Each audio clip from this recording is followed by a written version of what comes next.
इंदौर की सड़कों पर आज जनता का आक्रोश दिखा।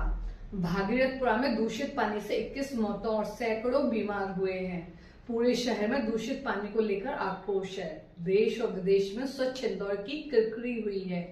11 जनवरी को कांग्रेस ने बड़ा गणपति से राजवाड़ा तक न्याय यात्रा निकाली। पटवारी ने बीजेपी सरकार, मंत्री कैलाश विजयवर्गीय और महापौर पुष्पमित्र भार्गव पर तीखे हमले किए। भारतीय जनता पार्टी का प्रदेश में शासन है। पिछले 25 साल से इंदौर नगर निगम में भारतीय जनता पार्टी की परिषद है। पिछले 35 साल से भारतीय जनता पार्टी का यहां सांसद है। हमें तमंगा मिला। पूरे इंदौर की जनता ने पूरी दिन रात मेहनत की और पूरी दुनिया में इंदौर को स्वच्छ बनाया। हमें गर्व था जहां जाते थे कि इंदौर शहर मेरा शहर है, मां अहिल्या का शहर है। राजनीतिक रूप से इंदौर शहर का जो स्वरूप है वो अपनी जगह हो सकता है, पर इंदौर शहर की स्वच्छता की बात होती थी तो इंदौर वासी का सीना गर्व से 56 इंच का होता था। आदरणीय साथियों, बहुत विकट समय है और जब मैं आपसे बात कर रहा हूं तो एक राजनीतिक दल के अध्यक्ष के रूप में नहीं कर रहा हूं। मैं आपसे बात कर रहा हूं तो इंदौर शहर का बेटा, मध्य प्रदेश का निवासी और मध्य प्रदेश के नागरिक होने के नाते कर रहा हूं। 25 साल में एक गिलास शुद्ध जल जिससे आदमी की मौत न हो, ऐसा नगर निगम इंदौर शहर को नहीं दे पाई। कल आदरणीय कैलाश विजयवर्गीय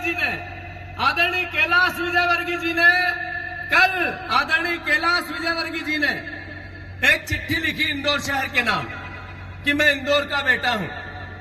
आदरणीय कैलाश जी, हम आपका इस्तीफा मांग रहे हैं। हमें पता है कि आपका इस्तीफा मांगने के बाद भी आप कभी इस्तीफा दे ही नहीं सकते हो। हम महापौर पर एफआईआर की मांग कर रहे हैं। हमें पता है भारतीय जनता पार्टी कभी जिम्मेवारी से किसी को, राजनीतिक कार्यकर्ता को जिम्मेवार ठहरा ही नहीं सकती। हमने कहा कि मोहन यादव यहाँ के गृह मंत्री हैं, वो इंदौर शहर से माफी मांगे 21 मौतों की। हमें पता है कि मेरा मुख्यमंत्री, यहाँ का प्रभारी मंत्री कभी माफी नहीं मांगेगा। फिर भी इंदौर वासियों, हम ये बात क्यों कह रहे हैं? फिर भी इंदौर वासियों, हम ये बात क्यों कह रहे हैं? इसलिए निवेदन कर रहे हैं कि आप पहचानो इनको। आपने इनको अद्भुत अकल्पनीय समर्थन दिया।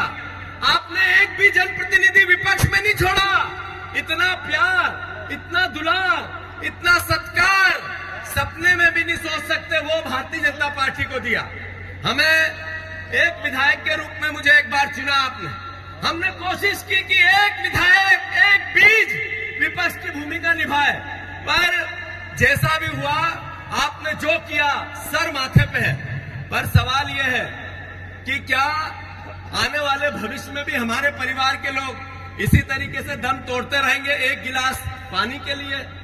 सवाल यह है कि जिस तरह की अराजकता है पूरे प्रदेश में, मोदी जी ने स्मार्ट सिटी बनाई थी, मोदी जी ने स्वच्छ शहर का एक नई योजना लेके आए थे। इंदौर शहर पूरे भारत में सर्वश्रेष्ठ आया।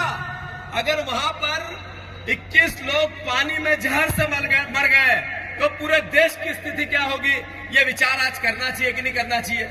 अरे ये विचार आज आना चाहिए कि नहीं कि जिसने दुनिया में विश्व गुरु बनाने की बात की भारतवर्ष को, जो संघ के लोग रोज अलग अलग तरीके से भारत की बात करते हैं, आम जनता के अधिकारों की बात कभी नहीं करते। मैं उनसे पूछना चाहता हूं कि आप, मध्य प्रदेश सबसे बड़ा बेरोजगार है तो किसके बेटे हैं? हमारे बेटे हैं, मध्य प्रदेश के परिवार के बेटे हैं। अरे सबसे ज्यादा गरीबी कहीं है तो मध्य प्रदेश में है, तो फिर कौन है ये नागरिक? यही हिंदू परिवार के लोग हैं, भारतवर्ष के नागरिक हैं। अरे हमें तो हिंदू धर्म ने सिखाया कि वसुदेव कुटुंब की बात करो, प्राणियों में सद्भावना की बात करो, प्रेम की बात करो, मानवता की बात करो, विश्व के कल्याण की बात करो, और आप लोग अधिकारों की बात करो। बाबा साहब अम्बेडकर ने संविधान बनाया, महात्मा गांधी ने प्रेरणा दी अहिंसा की, कांग्रेस पार्टी ने विचार दिया प्यार का, राहुल गांधी ने यात्रा की भारत जोड़ो, प्रेम, प्यार और मोहब्बत की। मैं आग्रह कर रहा हूं आप सब कांग्रेसियों से, कांग्रेस पार्टी, पानी का अधिकार हक है हमारा। पानी का अधिकार मध्य प्रदेश के नागरिकों का अधिकार है। अगर जो भारतीय जनता पार्टी एक गिलास पानी शुद्ध नहीं दे सकी, उसके खिलाफ हम सबको जन जागरण करना पड़ेगा। करोगे कि नहीं करोगे? हाथ ऊंचा करके बताओ। हमें सिर्फ विरोध करना, हमें सिर्फ विरोध करना, हमें सिर्फ आरोप लगाना, जो जीत गया उसको क्रिटिसाइज करना हमारा काम नहीं है। सिर्फ यही काम हमारा नहीं है। हमें मध्य प्रदेश भविष्य का कैसा बने, हम कैसा मध्य प्रदेश में आने वाले समय में एक अच्छा ऐसा जिसमें शुद्धता हो। अरे जंगल कट रहे हैं, अडानी जी को दे दिए। लाखों करोड़ एकड़ के जंगल कट रहे हैं, हजारों करोड़ एकड़ के सिर्फ अडानी के नाम पे कट रहे हैं। आज हालात ये है कि पानी की स्थिति ये हो गई। हालात ये है कि इंदौर शहर भी दिल्ली जैसा प्रदूषित शहर आने लगा। राजस्थान के बाद अगर सबसे ज्यादा प्रदूषित हवा कहीं है तो मध्य प्रदेश में है। हमारे मुख्यमंत्री ने आज कहा कि वाटर ऑडिट कराएंगे। 20 साल से क्या करा रहे थे? इंदौर शहर के परिवारजनों, पिछली जब से नगर निगम आई है बीजेपी की, 1 लाख करोड़ रुपए से ऊपर खर्च हुए हैं। इंदौर वासियों, एक व्यक्ति को हमारी नगर निगम 8,000 रुपए पर साल में पानी, 1 लाख करोड़ में पूरा इंदौर का पूरा आधारभूत सुविधाएं बदल सकती है। वो पैसा गया कहां? ये पानी जहरीला हुआ क्यों? इसका सवाल हम सबको, घर घर को, इंदौर वासियों को करना चाहिए। आदरणीय साथियों, हमने सुना था जहरीली शराब से लोग मरते हैं, पर पहली बार पूरी दुनिया ने देखा जहरीले पानी से इंदौर में लोग मरते हैं। कितना बड़ा पाप है ये। इंदौर शहर जिसने 15 साल मेहनत की, शुद्धता में नाम कमाया, उसका जहरीले पानी के लिए बदनाम कर दिया। उसका दोषी है कैलाश विजयवर्गीय, उसका दोषी है इस नगर निगम की MIC, उसका दोषी है महापौर, सबसे पढ़ा लिखा निकम्मा महापौर। इंदौर वासियों ने एक पढ़े लिखे महापौर को चुना जिसने एक नई योजना लेके आए, ठेकेदारी में हिस्सेदारी। मैं आरोप नहीं लगाना चाहता, मैं प्रेम से बात करना चाहता हूं। इंदौर वासियों, विचार करो, विचार करो। आप चाहे धर्म के नाम पे वोट लेते हैं, कट्टरता के नाम पे वोट लेते हैं, ये नफरत फैलाकर आपसे वोट लेते हैं और फिर आप ही के बच्चों के भविष्य का गला घोंटते हैं। मैं आपका बेटा हूं। मैंने राऊ में एक नारा दिया था, पूरे देश में गूंजा हुआ, कि मैं राऊ विधानसभा मेरा परिवार है। मेरे से पहले कहने वाला विधानसभा को परिवार कोई नहीं था, आज कई लोग कहते हैं। उसके बाद मैंने एक और बात कही थी कि राव विधानसभा जीता है तो भी मेरा परिवार है और मुझे हराए तो भी मेरा परिवार है। मैंने जितनी साइकिल चलाई मुझे पता नहीं, पर जितनी मेरी समझ है, लाखों किलोमीटर मैंने विधानसभा में साइकिल चलाने वाला सिर्फ एक विधायक था। फिर भी आप लोगों ने मुझे हराया।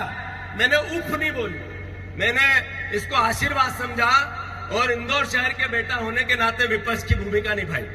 मैं जिस दिन से आपने हरा के भेजा है मुझे, उस दिन से आपकी आवाज पूरे मध्य प्रदेश में उठा रहा हूं। जब जिताया था तब विधानसभा में बोरियां लेके जाता था अनाज की, और हराया तो शिवराज के घर जाता हूं।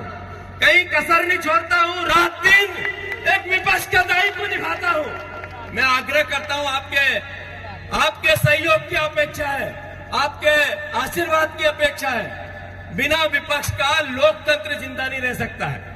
विपक्ष को ताकत दो, मदद करो। जितने जर्नलिस्ट भाई हैं, कई सवाल पूछते हैं। कई ने लिखा कि जीतू पटवारी ने कलेक्टर के लिए जो भाषा का उपयोग किया वो सही नहीं था। मुझे पता है कि वो सही नहीं था, पर कलेक्टर ने जिस तरीके से एक राजनीतिक कार्यालय पर जाकर अपने संवैधानिक धर्म की अमर्यादा की, क्या वो सही था? क्या वो गलत नहीं था? क्या विपक्ष का व्यक्ति ये आवाज नहीं उठाए? और आपने सस्पेंड किया अधिकारियों को, तो सबसे बड़ा दोषी तो ये कलेक्टर था जो 3 साल से यहाँ नगर निगम में कमिश्नर था। सबसे बड़ी गलती तो इसकी है, इसको क्यों नहीं किया? फिर मेरे से अपेक्षा रखे कि मैं अच्छी भाषा का उपयोग करूं, मैं उनका नागरिक अभिनंदन कर देता, अगर वो ईमानदारी से काम करते थे। हमारा दायित्व है, भाषा पे मत जाओ, भाव पे जाओ। आदरणीय जर्नलिस्ट भाइयों, आपसे भी सहयोग की अपेक्षा है। हमें पता है हम पिछला चुनाव पूरी तरीके से हारे हैं, पर मैं आपको वादा करता हूं आने वाला समय इंदौर शहर में भी कांग्रेस का है या नहीं है। ये अहंकार कि हम हार ही नहीं सकते, ये अहंकार हम हार ही नहीं सकते, ये लोकतंत्र का विचार नहीं है, ये रावण का विचार है। रावण भी यही कहता था, मैं सोने की उसकी लंका थी, शिव भगवान ने न मरने का आशीर्वाद दिया था। उसके बाद अन्याय और अत्याचार हुआ तो भगवान राम ने उसका वध किया। साथियों, हौसला रखो, इंदौर वासियों कृपा करो, हम आपकी सेवा करना चाहते हैं। मैं आपका बेटा हूं, आपके लिए अपने दायित्व को, कांग्रेस पार्टी के दायित्व को, राजनीति में विपक्ष के दायित्व को निभाना चाहते हैं। आपके सहयोग की अपेक्षा है। मैं फिर से मांग दोहराता हूं, कांग्रेस पार्टी सिर्फ आरोप नहीं लगाती है। कांग्रेस पार्टी जितने शहर हैं, नगरीय शहर, वहां सब कार्यकर्ताओं को एक ऐसा कार्यक्रम जिसमें जनता का भला हो, वाटर ऑडिट का, हर जगह से सैंपल लेंगे, उसकी जांच कराएंगे और उसी मोहल्ले में बताएंगे कि आपका पानी इतना अशुद्ध है। ये कार्यक्रम आज से कांग्रेस पार्टी उठा रही है। आदरणीय साथियों, मैं आप सबसे आग्रह करता हूं, हमने 10 मांगे रखी है। मोहन यादव यहाँ के प्रभारी मंत्री हैं, उसी दिन से उत्सव मना रहे हैं, बड़ी बड़ी रैलियां कर रहे हैं। यह तीसरे दिन आते थे, 1 महीने से जिस दिन आए थे उसके बाद झांका नहीं इंदौर तरफ। इसका मतलब है इंदौर का दोहन करना चाहते हैं। क्यों नहीं लाए मास्टर प्लान इंदौर का? क्यों नहीं लाया मास्टर प्लान इंदौर का? क्यों नहीं लाए मास्टर प्लान इंदौर का? क्यों यहाँ की जितने भी अवैध धंधे करने वाले लोग हैं, अवैध कॉलोनियां काटने वाले लोग हैं, वो बीजेपी के सरपरस्ती में क्यों है? बीजेपी के नेताओं के साथ क्यों है?